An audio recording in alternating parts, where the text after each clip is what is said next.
मोनसे जेंना नुजाफैयो आरो बर' रावा दिनै बुहुमाव थांनानै थाबाय भारत हादरनि मोनसे गनायजानाय राव एबा शेड्युल लेंगुवेज जाबाय। बिनि गुबै जाहोनानो जाबाय बर' माहारिनि जि गोबाव बोसोर सिगाङाव लानाय थांखि बर' बिजोंनि फरायसालि गायसननाय, बर' बिजोंजों फरायनाय, गावनि गथ'फोरखौ बर' बिजोङाव फरायहोनाय आरो बर' बिजोंखौ फोथांनानै लाखिनो एबा बर' रावखौ फोथांनानै लाखिनो थाखाय गोलाव सम सोमावसारनाय। दा बेवहाय बर' थुनलाइ आफादनि जागायजेननायनिफ्राय जाय दैदेनगिरिफ्रा बाहागो लाबाय, बर' रावाव लिरबाय, फरायबाय, टेक्सट बुक लिरनाय माखासे दैदेनगिरिफोरनि गेजेराव नैबे दारकुसि ओनसोलनिफ्रायनो बर' हारिनि सासे अलंबार महरै जोनोम जादोंमोन मधुराम बर' बिथाङाबो बर' ग्रामार लिरनायनिफ्राय गोबां सल' आरो लिरबिदांफोर लिरनानै बर' राव थुनलाइखौ बिथाङाबो बेसेन गोसा एबा धोनि खालामनानै गालांबाय। दा नैबे समाव सोलोंथाइनि जारिमिनखौ नायोब्ला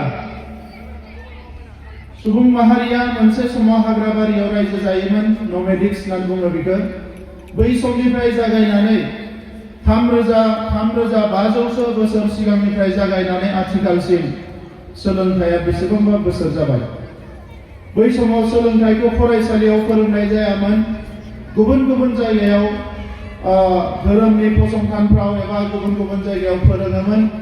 भारत हादरावबो 1500 बोसोर सिगाङाव गुरुकुलाव गिबि सोलोंथाइखौ होदोंमोन आरो राजा महाराजाफोरनि फिसाफ्रा एबा जायफ्रा लेखा सोलोंनो एबा गियान लानो लुबैयो बै मानसिफ्रा थांनानै बे गुरुकुलाव थांनानै आश्रमाव थांनानै सोलोंथाइखौ लादोंमोन।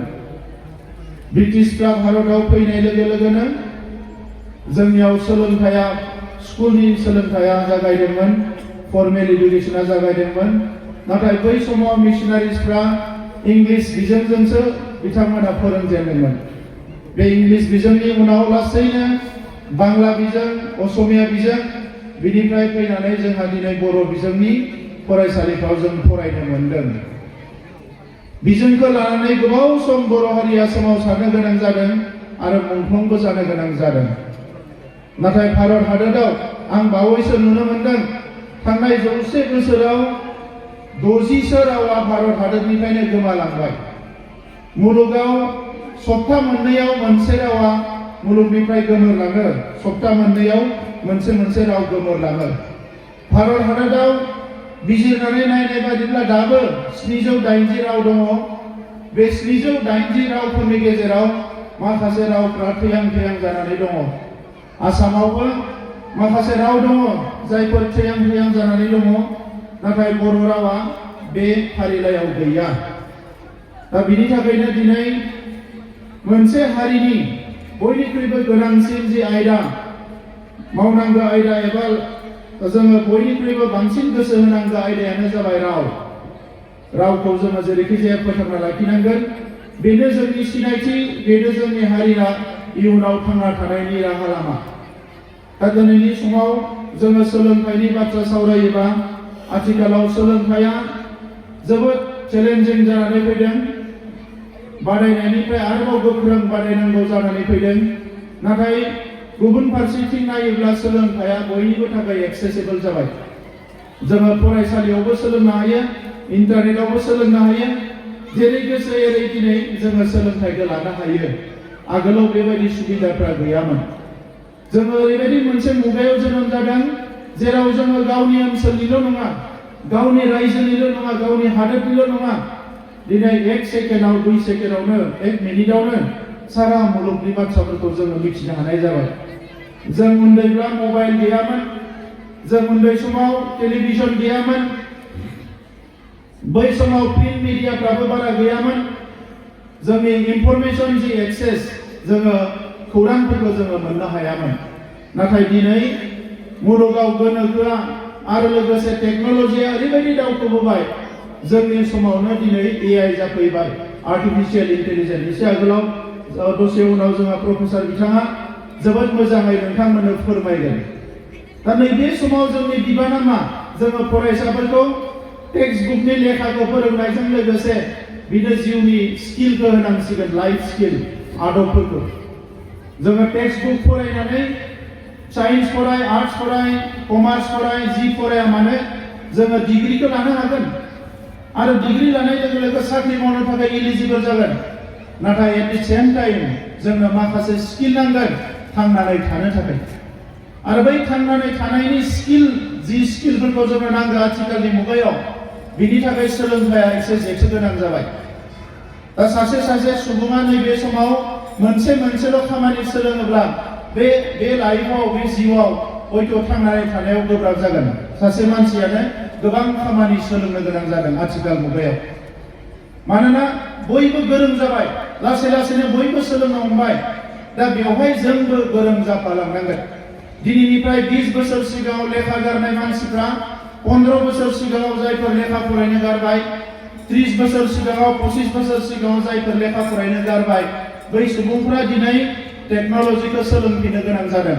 नङाब्ला बियो बेंकआवबो थांनो हानाय नङा, इलेक्ट्रिक बिलबो होनो हानाय नङा, ट्रेन टिकेटबो दाननो हानाय नङा, जेबो खामानि मावनो हानाय नङा।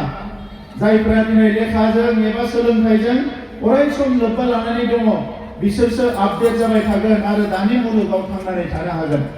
दा ओंखायनो जोङो फरायसाफोरखौ फराफारियाव जि टेक्स्ट बुकआव जि होनाय दङ, बेखौ फोरोंनायजों लोगोसे आथिखाल मुगायाव गुबुन मा सोलिगासिनो दङ, बेखौ जोंहा प्राइभेट स्कुलाव जिहेतु बेफोर गासैबो बाथ्राफोरखौ जोङो फोरोंनो हायो।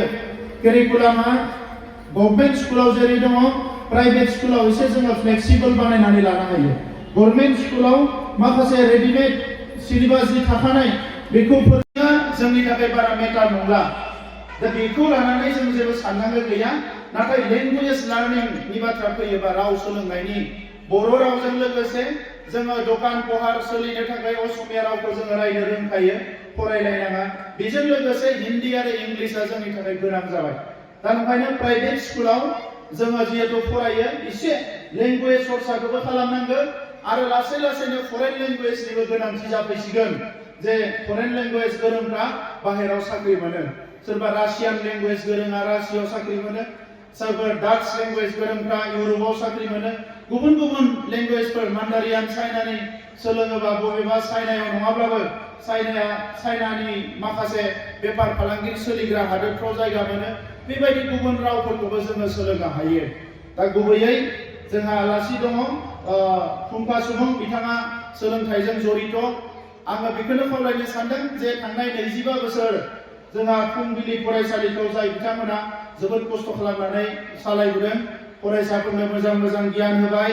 आं खोनानो मोनदों गोबाङानो बिटेक जाबाय, प्रफेसारबो जाबाय। बे फरायसालिनिफ्राय मोजां जे फुंखा सुबुं एबा जोंनि रिसर्सफोर जोङो बरननो हाबाय, बेयो जोबोद मोनसे मोजां एचिभमेन्ट। दा फैबाय थानाय समाव आं थांनाय समाव प्राइभेट फरायसालिफोरनो सरकारनिफ्राय फार्स्ट फेजआव जेबो रां अनसुंथाइ होथ'वाखैमोन। गभर्नमेन्ट स्कुलफोरखौ फार्स्ट नायगिरदोंमोन, मानोना बांसिन फरायसायानो गभर्नमेन्ट स्कुलाव फरायो आरो गभर्नमेन्ट स्कुलफ्रा थैयोबा जोंनि थाखायनो लस जागोन। मानोना प्राइभेट स्कुलाव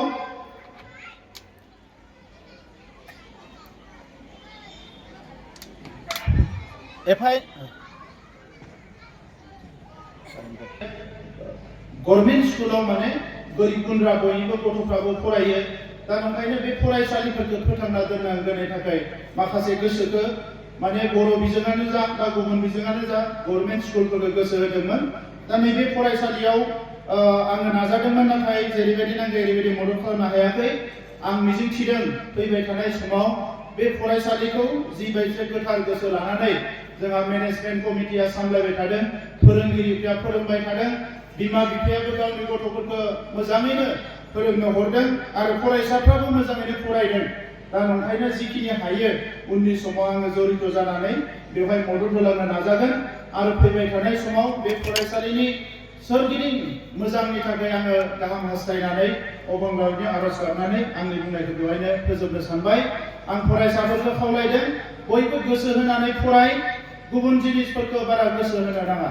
जोंनि जिउआव गुबुन खामानि मावनो जोंहा जथेस्थ' सम मोनगोन, नाथाय फरायनाय बैसोआ, फरायनाय समा बे फरायसा समावनो गुबै।